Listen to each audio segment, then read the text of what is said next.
એમાં જે ચોથા નંબરનો રોલ છે એ છે કોન્ટ્રીબ્યુટર્સનો role. Contributors can add new post and edit their own post, but they cannot publish any post, not even their own. કોન્ટ્રીબ્યુટર્સના જે રોલ્સમાં જે પર્સન હશે, જે યુઝર છે, એ યુઝર પોતે પોતાની પોસ્ટને એડ કરશે, એડિટ કરશે, પોતે એડ કરી શકશે પોસ્ટ, પણ પોતે છે એ પોતે પબ્લિશ કરી શકશે નહીં. વર્ડપ્રેસમાં પોસ્ટને પબ્લિશ કરશો એટલે તમારા ફ્રન્ટમાં દેખાશે, તમારી વેબસાઇટમાં દેખાશે, પણ આ વસ્તુ છે એ વસ્તુ આ જે તમારો કોન્ટ્રીબ્યુટર્સનો જે રોલ્સમાં જે યુઝર હશે એ આ વસ્તુ કરી શકશે નહીં, પોતે પોતાની પોસ્ટને પણ પબ્લિશ કરી શકશે નહીં. When writing posts, they cannot create new categories and will have to choose from existing category. However, they can add tag to their post. હવે જો કોન્ટ્રીબ્યુટર્સમાં જે પર્સન છે ને એ જ્યારે પોસ્ટ ક્રિએટ કરતો હોય ને ત્યારે પોતે એક્ઝિસ્ટિંગ કેટેગરીમાં જે પોસ્ટ હશે ને એ એક્ઝિસ્ટિંગ કેટેગરીની પોસ્ટ છે ને એને કેટેગરી છે ને એ કેટેગરીને સિલેક્ટ કરી શકશે. જ્યારે પોતે પોસ્ટ ક્રિએટ કરતું હોય ત્યારે એક્ઝિસ્ટિંગ કેટેગરીમાં જેટલી કેટેગરી છે ને એ કેટેગરી પોતે સિલેક્ટ કરી શકે, પણ એ પોતે નવી કેટેગરી ક્રિએટ કરી શકશે નહીં. એ પોસ્ટની કોઈ ટેગ એડ કરવા હોય તો એ વસ્તુ કોન્ટ્રીબ્યુટરને પોસિબલ છે, પણ કોન્ટ્રીબ્યુટર છે એ પોતે પોતાની નવી કેટેગરી ક્રિએટ કરી શકશે નહીં. એને કેટેગરી ક્રિએટ કરવાની પરમિશન નથી. પણ એવું નથી કે પોતાની પોસ્ટ માટે કેટેગરી સિલેક્ટ ન કરી શકે. જો કોઈ એક્ઝિસ્ટિંગ કેટેગરી અવેલેબલ હોય તો એ એક્ઝિસ્ટિંગ કેટેગરીમાંથી પોતાની પોસ્ટને રિલેવન્ટ કેટેગરી સિલેક્ટ કરી શકશે, પણ નવી કેટેગરી ક્રિએટ કરી શકશે નહીં. હવે આનો એક સૌથી ખરાબમાં ખરાબ ડિસએડવાન્ટેજીસ શું છે તો કે એ પોતે છે ને કોઈ ફાઇલ અપલોડ નહીં કરી શકે. આ નેક્સ્ટ પોઈન્ટ એમ કે છે કે સૌથી મોટો ડિસએડવાન્ટેજીસ શું છે તો કે એ પોતે ક્યારેય કોઈ ફાઇલને અપલોડિંગ કરી શકશે નહીં. ઇમેજને કે કોઈ વસ્તુ અપલોડ કરવી છે તો એ કોન્ટ્રીબ્યુટર ક્યારેય અપલોડ કરી શકશે નહીં. Contributor can view comment even those awaiting moderation, but they cannot approve or delete comment. કોન્ટ્રીબ્યુટર્સના જે રોલમાં જે વ્યક્તિ છે એ વ્યક્તિ કમેન્ટ્સને જોઈ શકશે. કયા ટાઈપની કમેન્ટ તો કે જે પોતે વેઇટિંગ માટે છે, મોડરેશન માટે જે કમેન્ટ અવેલેબલ છે કે જેનું હજી મોડરેશન થયું નથી, દાખલા તરીકે એને એપ્રૂવ અથવા તો ડિલીટ નથી કરી, તો એપ્રૂવ અથવા તો ડિલીટ નથી કરેલી જે કમેન્ટ પેન્ડિંગમાં છે એવા ટાઈપની કમેન્ટને કોન્ટ્રીબ્યુટર જોઈ શકશે. પણ એ કોન્ટ્રીબ્યુટર છે એ ખાલી વ્યૂ કરશે, એને એપ્રૂવ અથવા તો ડિલીટ કરી શકશે નહીં. આ કોન્ટ્રીબ્યુટરની લિમિટેશન છે. કોન્ટ્રીબ્યુટર કોઈ પણ વ્યક્તિની કમેન્ટ છે એ મોડરેટિંગ માટે પેન્ડિંગમાં પડેલી છે તો કોન્ટ્રીબ્યુટર જોઈ શકશે કે ઓકે આ કમેન્ટ છે એ પેન્ડિંગમાં છે, મોડરેટિંગ કરવાના પેન્ડિંગમાં છે, એને એપ્રૂવ અથવા તો ડિલીટ નથી કરેલી. પણ કોન્ટ્રીબ્યુટર પાસે એવી કોઈ પરમિશન નથી, કોઈ રાઇટ્સ નથી કે કોઈ બીજા વ્યક્તિની કમેન્ટને એપ્રૂવ અથવા તો ડિલીટ કરે. એવી એની પાસે કોઈ એક્સેસ નથી. They do not have access to setting. એને સેટિંગ ઓરિએન્ટેડ પણ કોઈ પણ જાતની પરમિશન નથી. એનો મતલબ એવો કે એને કોઈ ગમતી પ્લગઇન્સ કે થીમ્સ છે એ કોઈ પણ વસ્તુ ઇન્સ્ટોલ કરી શકશે નહીં. કોન્ટ્રીબ્યુટર આવા કોઈ પણ જાતનું સેટિંગ છે એ તમારી વેબસાઇટમાં કરી શકશે નહીં. એટલે કોન્ટ્રીબ્યુટર પાસે એક જ વસ્તુ છે કઈ તો કે એ પોસ્ટને એડ કરે ને એડિટ કરે. એક્ઝિસ્ટિંગ કેટેગરી હોય, એક્ઝિસ્ટિંગ કેટેગરીમાંથી એને કેટેગરી સિલેક્ટ કરવી હોય પોતાની પોસ્ટ માટે તો એક અલાઉ કરશે, પણ પોતાને નવી કેટેગરી ક્રિએટ કરવી છે તો એ વસ્તુ કોન્ટ્રીબ્યુટર કરી શકશે નહીં. ઓકે, નેક્સ્ટ અને લાસ્ટ છે subscriber. User with the subscriber user role can log in to your WordPress site and update their user profile. They can change their password if they want to. They can write posts, view comments or do anything else inside your WordPress admin area. Subscriber રોલમાં જે person હશે ને એ person admin એરિયામાં જઈ શકશે નહીં. એટલે admin એરિયામાં જઈ ન શકે એટલે એ પોતે કેટેગરીને એ બધી વસ્તુ તો ક્રિએટ નહીં જ કરી શકે. પ્લગઇન્સમાં એ ચેન્જીસ કરી શકશે નહીં. સબસ્ક્રાઈબર શું કરી શકે તો કે સબસ્ક્રાઈબર ખાલી લોગિન થઈ શકે, પોતાની પ્રોફાઇલને ચેન્જ કરવી છે તો પોતાની પ્રોફાઇલ ચેન્જ કરી શકીએ, પોતાને પોતાનો પાસવર્ડ ચેન્જ કરવો છે, પોતાને પોતાની પોસ્ટ રાઇટ કરવી છે, પોતાને પોતાની કમેન્ટ રાઇટ કરવી છે, તો આ બધી વસ્તુ છે એ સબસ્ક્રાઈબર કરી શકશે. પણ સબસ્ક્રાઈબર છે એ એડમિન પેનલમાં જઈ અને કોઈ ચેન્જીસ કરી શકશે નહીં. આ રોલ ક્યારે યુઝફુલ છે તો કે this user role is particularly useful if you require user to log in before they can read post or leave a comment. આ છે ને આવું તમે ઘણી વાર જોયું હશે કે કોઈ પણ વ્યક્તિની વેબસાઇટમાં તમારે કમેન્ટ્સ આપવી છે અથવા તો તમારે કોઈ પોસ્ટ ક્રિએટ કરવી છે તો એના પહેલાં તમે લોગિન થાવ.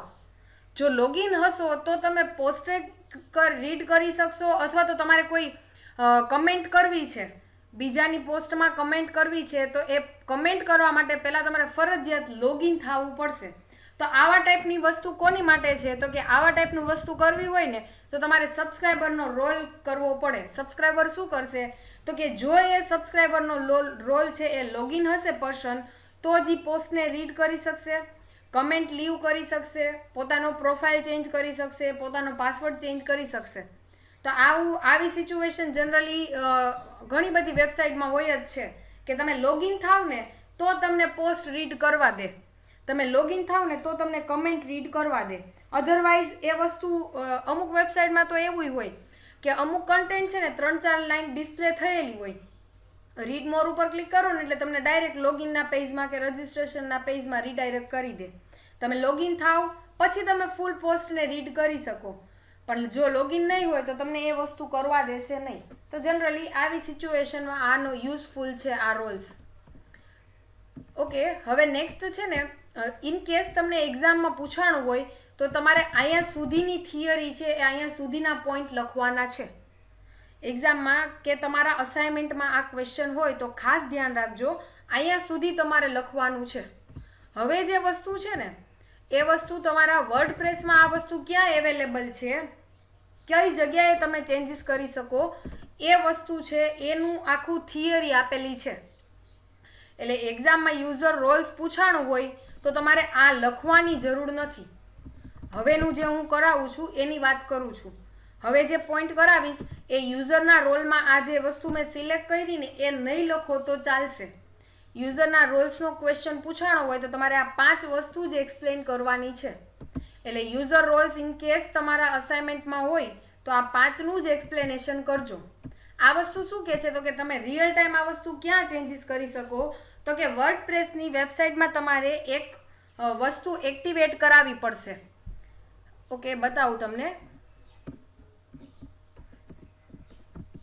પ્રેક્ટિકલ બતાવું. તમારે છે ને એક પ્લગઇન્સ ઇન્સ્ટોલ કરવું પડશે.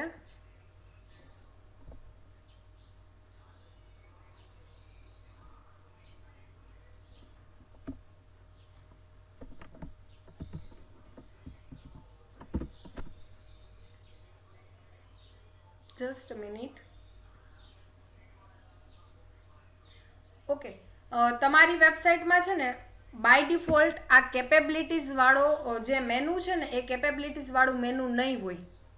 આ જે વસ્તુ છે ને એ વસ્તુ નહીં હોય. તો તમારે શું કરવાનું છે તો કે તમારે પ્લગઇન્સમાં જઈ એડ ન્યૂ પ્લગઇન્સ ક્લિક કરવાનું છે. એડ ન્યૂ પ્લગઇન્સ કરશો ને એટલે તમને આવા ટાઈપની કોઈ સ્ક્રીન છે એ સ્ક્રીન દેખાશે. હવે તમારે યુઝરના રોલ્સ અને એની પરમિશનને એડિટ યુઝર કરવા છે કે ગમે એ વસ્તુ યુઝર રિલેટેડ વસ્તુ કરવી છે, યુઝરને રોલ્સ આપવા છે, તો એના માટે વર્ડપ્રેસ એક ફ્રી પ્લગઇન્સ પ્રોવાઈડ કરે છે. કયું પ્લગઇન્સ છે તો કે કેપેબિલિટી મેનેજર એનહાન્સ. આ પ્લગઇન્સ છે તમે અહીંયા સર્ચ કરશો એટલે તમને આ પહેલું જે ઓપ્શન છે કેપેબિલિટીઝ, આમાં છે ને તમારે અહીંયા ઇન્સ્ટોલ નાવનો એક ઓપ્શન આવશે. તમે ઇન્સ્ટોલ નાવ કરશો ને એટલે એ પ્લગઇન્સ છે એ ઓટોમેટિક તમારા ફોલ્ડરમાં ઇન્સ્ટોલ થઈ જશે, પ્લગઇન્સના ફોલ્ડરમાં. હવે તમારે શું કરવાનું છે, એકવાર તમારું પ્લગઇન્સ ઇન્સ્ટોલ થઈ જાય એટલે તમને અહીંયા એક્ટિવેટનો એક ઇન્સ્ટોલની બદલે હવે એક્ટિવેટનું એક બટન આવી જશે.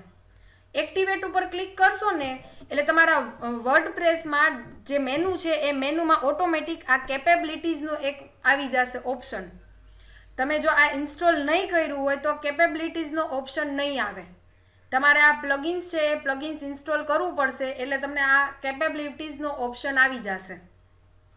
હવે શું કરવાનું છે તો કે હવે તમારે આ સાઈડથી તમારે એક રોલ છે એ રોલ સિલેક્ટ કરવાનો છે.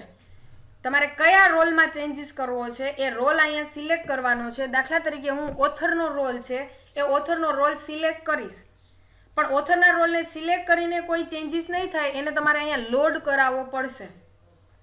એટલે હું ઓથરનો રોલ છે એ લોડ કરાવીશ ને, એટલે અહીંયા છે ને મને આ સાઈડને વિન્ડોમાં બધું બતાવશે કે ઓથર કઈ કઈ વસ્તુ કરી શકશે, ઓથર પાસે કઈ કઈ પરમિશન છે. જે વસ્તુની પરમિશન હશે એ વસ્તુ તમને અહીંયા ટીક માર્ક કરેલી હશે. જે વસ્તુની પરમિશન નથી ત્યાં ટીક માર્ક નથી. હવે જો તમારે ઓથરને પરમિશન આપવી હોય તો તમારે અહીંયા ટીક માર્ક કરવાનું રહેશે. તમે એ ટીક માર્ક કરશો એટલે ઓથરને એ પરમિશન મળી જશે, એટલે તમે આમાં ચેન્જીસ કરી શકો તમને જો ઈચ્છા હોય તો. એ ચેન્જીસ કરી લાસ્ટમાં સેવના બટન ઉપર ક્લિક કરશો એટલે એને એ પરમિશન મળી જશે. તો આવી રીતે તમે એક્ઝિસ્ટિંગ કોઈ રોલ છે એમાં તમે રીડિંગ રાઇટિંગના કે ડિલીટના ને એવી કોઈ પરમિશન આપવી હોય તો તમે આ રીતે એ પરમિશન આપી શકશો. તો આ તમારે જે થિયરીમાં જે પોઈન્ટ છે એ જ છે કે તમારે પહેલાં એ પ્લગિન્સ ઇન્સ્ટોલ કરવાનું છે, એક્ટિવેટ કરાવવાનું છે. એ પ્લગિન્સ એક્ટિવેટ કરાવશો પછી તમને આ સાઈડ છે એ સાઈડ જેટલા રોલ્સ હશે એ રોલ્સનું લિસ્ટ આપેલું છે. આ રોલ્સની ઉપર ક્લિક કરી લોડ કરાવો એટલે તમારો રોલ છે એ રોલ અહીંયા લોડ થશે. બાય ડિફોલ્ટ કઈ કઈ પરમિશન છે એ પરમિશન અહીંયા ઓટોમેટિક ચેક થયેલી હશે. તમારે કોઈ નવી પરમિશન આપવી હોય તો તમે આમાં ચેક કરી શકો. ચેક કરવાનું પછી તમારે ચેન્જ છે એ ચેન્જને સેવ કરો એટલે ઓટોમેટિક એ જે તે યુઝરને આ વસ્તુ લાગુ પડી જશે, જે તે યુઝરને એ પરમિશન મળશે. દાખલા તરીકે તમારે એને એ વસ્તુ નથી આપવી તો તમે અનચેક કરો તો એ ચાલશે. ઓકે, તો આ એક થિયરી હતી. આ તમારે એક્ઝામમાં નથી લખવાની પણ જસ્ટ તમારા ઇન્ફોર્મેશન માટે છે. ઓકે, તો યુઝર રોલ્સ એન્ડ કેપેબિલિટીઝમાં કોઈને પ્રોબ્લેમ છે? આ પોઈન્ટમાં કોઈને કન્ફ્યુઝન છે? ઓકે, નેક્સ્ટ પોઈન્ટ છે એ છે જનરલ સેટિંગ્સ. આ વસ્તુ તમે ટ્રાય કરી જોજો. ઓકે, હવે હું તમને સેટિંગમાં જઈ જનરલ સેટિંગ ઉપર ક્લિક કરું. નેક્સ્ટ પોઈન્ટ છે ને એ તમારા આ એક વસ્તુ એક્સપ્લેન કરાવવાનો પોઈન્ટ છે કે આ સાઇટના ટાઇટલ છે, ટેગલાઇન છે, વર્ડપ્રેસનું URL છે, સાઇટનું URL છે. આ બધી વસ્તુનું નેક્સ્ટ પોઈન્ટમાં 2-3 લાઇનમાં એક્સપ્લેનેશન આપેલું છે કે આ સેટિંગથી તમે શું કરી શકો, અથવા તો આ એક પર્ટિક્યુલર સેટિંગથી કઈ વસ્તુ ચેન્જ થશે એનું સેજ માઇનોર એક્સપ્લેનેશન છે. તો યુઝર રોલ એન્ડ કેપેબિલિટીઝ પછીનો આપણો પોઈન્ટ છે એ છે જનરલ સેટિંગ્સ. વર્ડપ્રેસમાં જનરલ સેટિંગ્સ ક્યાં અવેલેબલ છે તો કે પહેલાં હું ડેશબોર્ડમાં વહી જાઉં એટલે તમને ખ્યાલ આવે કે આ કઈ રીતે ઓપન થયું. આ તમારા ડેશબોર્ડની સ્ક્રીન્સ છે. હવે આ સ્ક્રીનમાં આ સાઈડ મેનુ છે એમાં સેટિંગ્સનું મેનુ છે. સેટિંગ્સના મેનુ ઉપર મેં મારું માઉસ હોવર કર્યું ને એટલે અહીંયા લિસ્ટ ઓફ સેટિંગ આવેલા છે. એ સેટિંગમાંથી પહેલું સેટિંગ છે એ છે જનરલ સેટિંગ. આના પછીના લેક્ચરમાં આપણે રાઇટિંગનું, રીડિંગનું, ડિસ્કશન, મીડિયા, આ પરમ લિંક્સ આ બધાના સેટિંગ અવેલેબલ છે. 1 બાય 1 આપણે આ જોશું સેટિંગ્સ. એમાં સેટિંગ્સમાં પહેલું સેટિંગ છે એ છે જનરલ સેટિંગ. જનરલ સેટિંગ ઉપર હું ક્લિક કરીશ એટલે મને અલગ અલગ ટાઈપના સેટિંગનું લિસ્ટ આપેલું છે. આ અલગ અલગ ટાઈપના સેટિંગ્સમાં તમે ચેન્જીસ કરી શકો.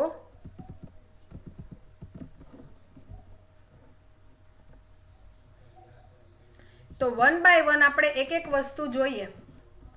WordPress general setting is used to set the basic configuration setting for your site.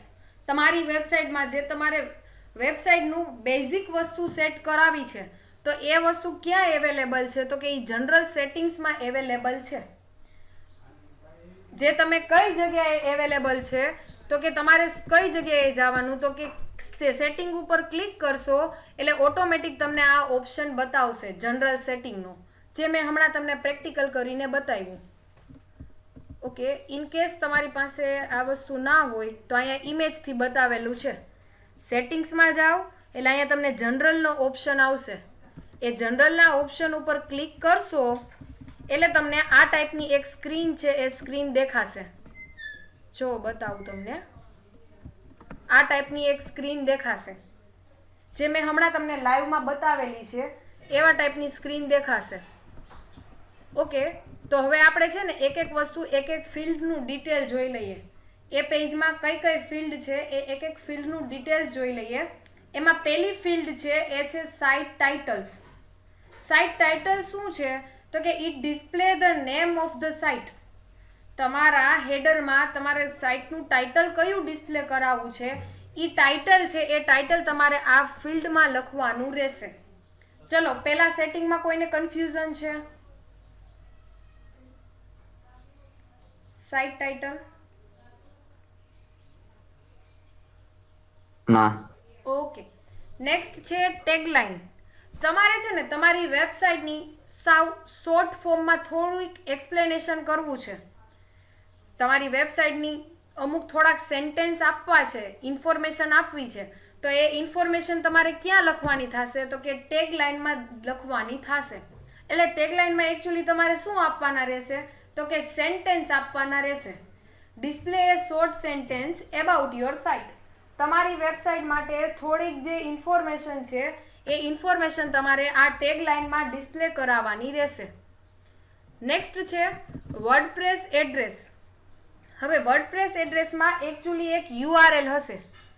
કયા ટાઈપની યુઆરએલ તો કે તમારું જે વર્ડપ્રેસની ડિરેક્ટરી કઈ જગ્યાએ છે, તમારી ફાઇલો કઈ જગ્યાએ અત્યારે પ્રેઝન્ટમાં અવેલેબલ છે એ યુઆરએલ અહીંયા હશે.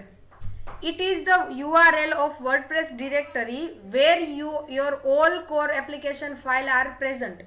તમારા વર્ડપ્રેસની અત્યાર સુધીની જેટલી ફાઇલો છે, તમારો વર્ડપ્રેસનું જે ફોલ્ડર છે, ડિરેક્ટરી છે, એ કઈ જગ્યાએ અવેલેબલ છે એનું યુઆરએલ અહીંયા આપવાની છે. આ યુઆરએલ છે એ શું હશે તો કે તમારા વર્ડપ્રેસની કઈ ફાઇલ કઈ જગ્યાએ બધી પડેલી છે એ ફોલ્ડર છે, એ ફોલ્ડરની આખી યુઆરએલ અહીંયા અવેલેબલ હશે. નેક્સ્ટ છે સાઇટ યુઆરએલ. હવે આ યુઆરએલ કયા ટાઈપની તો કે તમારા વર્ડપ્રેસના બ્રાઉઝરમાં તમારે વેબસાઇટ જોવી હોય તો બ્રાઉઝરમાં તમે કયું યુઆરએલ ટાઈપ કરો છો એ યુઆરએલ છે એ અહીંયા અવેલેબલ હશે. એટલે આ ફિલ્ડમાં શું હશે તો કે વર્ડપ્રેસની તમારે સાઇટ ઓપન કરવી છે તો બ્રાઉઝરમાં જે ડિસ્પ્લે થાય છે ને યુઆરએલ, એ યુઆરએલ અહીંયા આ ફિલ્ડમાં અવેલેબલ હશે. નેક્સ્ટ છે email address. Enter your email address which help to recover your password and any updates. હવે આમાં શું હશે તો કે તમારે પાસવર્ડનું રિકવરી કરવી છે તો તમારે કયા ઈમેલ એડ્રેસથી રિકવર કરવી છે એ વસ્તુ તમારી આ ઈમેલ એડ્રેસમાં હશે. તો આ ફિલ્ડમાં શું હોય તો કે તમારે પાસવર્ડની રિકવરી કરવી છે તો કયા ઈમેલ એડ્રેસથી આ વસ્તુ કરવી છે, કયા ઈમેલ એડ્રેસની હેલ્પથી આ વસ્તુ રિકવર કરવી છે એ ઈમેલ એડ્રેસ અહીંયા એન્ટર કરાવવાનું રહેશે. નેક્સ્ટ છે મેમ્બરશિપ.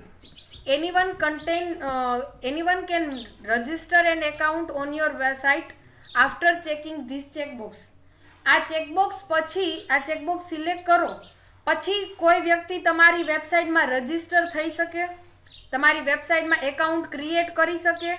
તો ચેક કરશો એટલે કોઈ વ્યક્તિ છે એ રજિસ્ટર થઈ શકશે, પોતાનું એકાઉન્ટ ક્રિએટ કરી શકશે, ટૂંકમાં તમારી સાથે મેમ્બરશિપ કરી શકશે.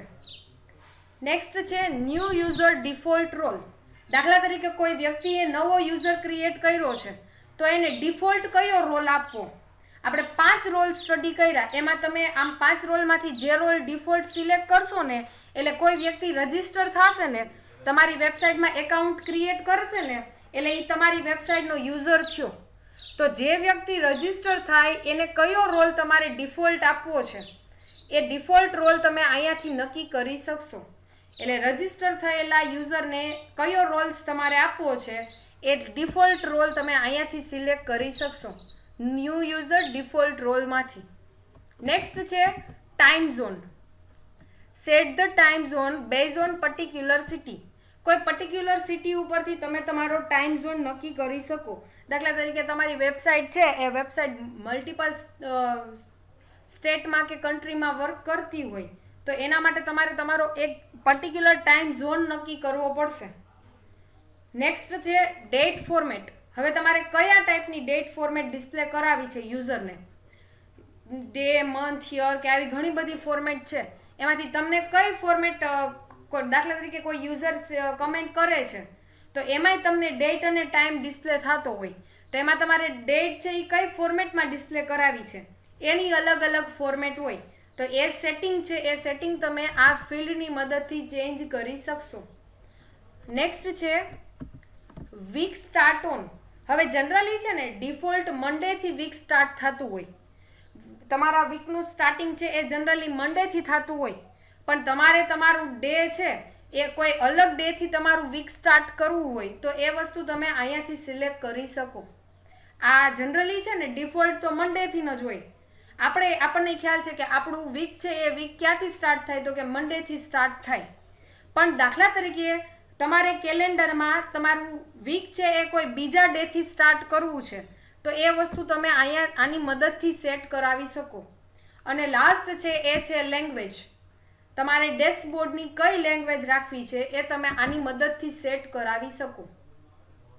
ત્રીજું સ્ટેપ શું છે તો કે તમે સેવ ચેન્જ ઉપર ક્લિક કરશો એટલે ઉપરની જેટલી ફિલ્ડમાં તમે ચેન્જ કર્યા હશે એ ચેન્જ છે એ ચેન્જ તમને તમારા ડેશબોર્ડમાં અને બધી જગ્યાએ ડિસ્પ્લે થશે.